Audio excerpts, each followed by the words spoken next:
Fala jovem, aqui é o Marcelo do site vozprofissional.com, chegando então ao último episódio da nossa série Futuro do Rádio. E sem enrolação, vamos direto ao assunto, porque a fala da vez é dele, o mestre dos mestres. Julinho Mazei está conosco. Julinho, diz aí pra gente. Você inventou um jeito de fazer rádio lá no começo dos anos 80 e ele permanece sendo copiado até hoje, 40 anos depois. O que está errado? Boa noite, Marcelo. Tudo bem, cara? Que legal. Boa noite para você e para todos que estão aí ligados nessa live. Um grande salvo também para toda a turma do Senac que vem realizando esse trabalho maravilhoso, não é de hoje, né? Não só no rádio, como em outras áreas de atuação. Antes de tudo, agradeço o convite de estar aqui, compartilhando um pouco dessas minhas experiências e gerar um pouco de provocações e reflexões sobre essa mídia tão maravilhosa que nós tanto amamos, né, que é o rádio. Absolutamente sensacional. Eu sei que o nosso tempo hoje é bem limitado, né? Eu perguntei para você antes, em off, quanto tempo a gente tem? Ele falou, pô, Julinho, sei lá, uns 3, 4, 5 minutos. Eu falei, meu Deus do céu, como é que a gente vai passar essas 5 décadas praticamente de trabalho, né? Mas quem sabe aí numa próxima oportunidade a gente vai ter um tempo para explorar mais um pouco esse trabalho todo de tantos anos no rádio e que a gente continua fazendo aqui com muito orgulho, com muita alegria.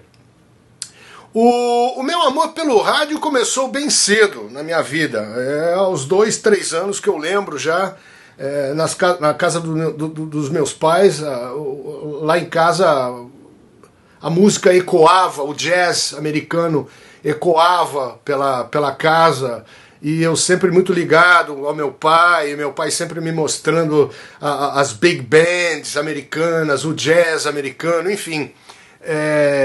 O meu amor pela música começou bem cedo na minha vida, com certeza.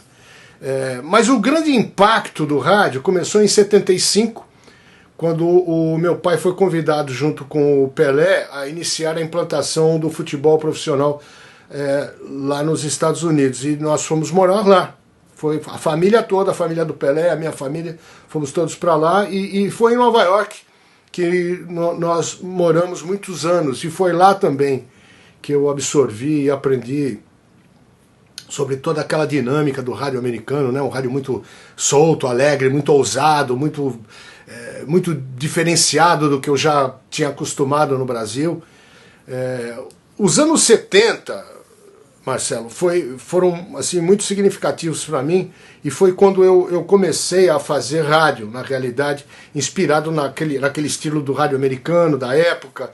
De lá para cá, a minha história se desenvolveu assim, inspirado praticamente em tudo que eu aprendi naquela época. Foi uma época maravilhosa mesmo, uma rádios sensacionais, você ia da esquerda para a direita mudando, e era uma melhor que a outra, locutores maravilhosos, comunicadores excelentes, e foi lá que eu me espelhei realmente, e criei o meu próprio estilo, né? E a sua pergunta é importante porque ela, por tabela, tem muito a ver com a importância do passado em relação ao rádio atual. E eu acho que essa implantação dessa dinâmica do rádio americano que eu trouxe para o Brasil na década de 70, até hoje prevalece muito forte. Depois disso, nada mais aconteceu de diferente. A meu ver, a explicação para isso é simples, é mais simples do que a gente pode imaginar. O que vemos e ouvimos hoje, por exemplo, no rádio atual, é uma grande falta de liberdade e ousadia de comunicação. As rádios de hoje descartam por completo, né, um exemplo, o talento individual dos locutores. O elemento humano deixou de existir no rádio, essa é a minha opinião. Aí você vai falar, pô, Julinho, mas como assim? Os caras estão lá. Sim, eles estão, mas na realidade eles não estão. Eles estão ali só usando a sua presença para comunicar alguma coisa pré-determinada pela rádio, né? É a maldita hora cheia, o slogan, o prefixo da rádio. é uma promoção aqui, um textinho já escrito ali. O problema não é a falta de talento na realidade. Talento nós temos muito, existem muitos talentos no rádio brasileiro. O que falta é soltar a rédea para que esse talento possa né, se comunicar de forma natural, de forma espontânea. Parece que os rádios operam hoje com regras artísticas muito arcaicas, eu acho, ultrapassadas. Os locutores precisam de maior desenvoltura no ar. Faltam referências. Essa é que é a realidade. Aos que estão aí, né, querendo seguir carreira no rádio, qual é a referência que existe hoje para você se espelhar, como eu me espelhei nos locutores lá em Nova York, vivendo naquele ambiente em Nova York na década de 70. Não existe hoje uma referência no rádio em que você possa falar, pô, ó o Julinho lá, ó um Banana, ou um cara diferente, um cara que chame a atenção por ser um cara diferenciado, né? Um cara que fale alguma coisa diferente. Então, eu acho que o que existe hoje em dia é uma mesmice generalizada. O rádio deixou de falar com o coração e agora prefere falar assim, divulgar apenas já o conhecido, banal, né, o já publicado, enfim. Ok, Julinho, muito interessante a sua opinião. E agora eu preciso que você também nos responda para onde caminha este meio de comunicação maravilhoso. Qual é o futuro do rádio, na sua opinião? As rádios precisam ser mais livres, soltas, ousadas, criativas, precisam atuar fora da caixa, né, gente? A gente tem que olhar as coisas de um outro ângulo, trazendo uma variedade maior de programação musical, de conteúdo, trazer cultura. Está faltando a rádio se impor de uma maneira em que fala, bom, eu não vou seguir o rebanho, eu quero trazer alguma coisa diferente, né? Trazer novas opções de escolha para os ouvintes. Se isso não existir, como é que a rádio vai sobreviver, ainda mais hoje, com tantas plataformas diferentes, tantas opções disponíveis no mercado? As redes sociais, né, as mídias sociais tão atrativas para o anunciante, enfim, não vai dar certo. E isso tudo nos leva à segunda parte dessa nossa conversa, que é muito curta, inclusive, a gente tem que condensar o máximo possível, que é o futuro do rádio.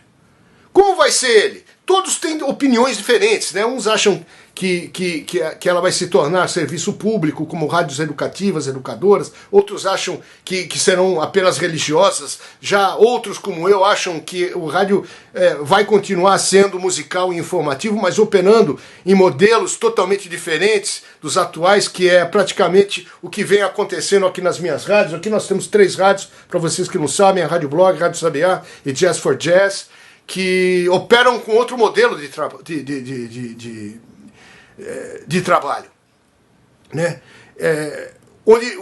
Aqui, por exemplo, não existe mais a necessidade de ter ninguém trabalhando do mesmo lugar. Cada um realiza os seus trabalhos dentro de suas próprias casas, com um custo operacional muito mais barato, muito mais eficiente, né, do que existe hoje em dia nos modelos que a gente conhece. Parece que precisou até ver chegar essa pandemia para que certas empresas acordem para ver que esse modelo realmente funciona de trabalho. Enfim, eu acho que inclusive com a chegada do 5G agora, que vai revolucionar o mundo e criar possibilidades de até então que a gente nunca pôde imaginar, né? Enfim, é difícil a gente prever o futuro diante desse avanço tão rápido.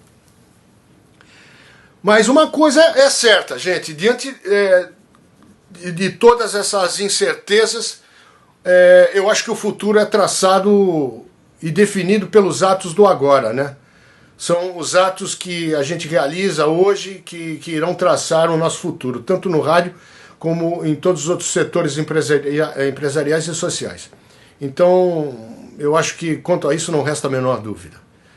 O futuro é traçado hoje.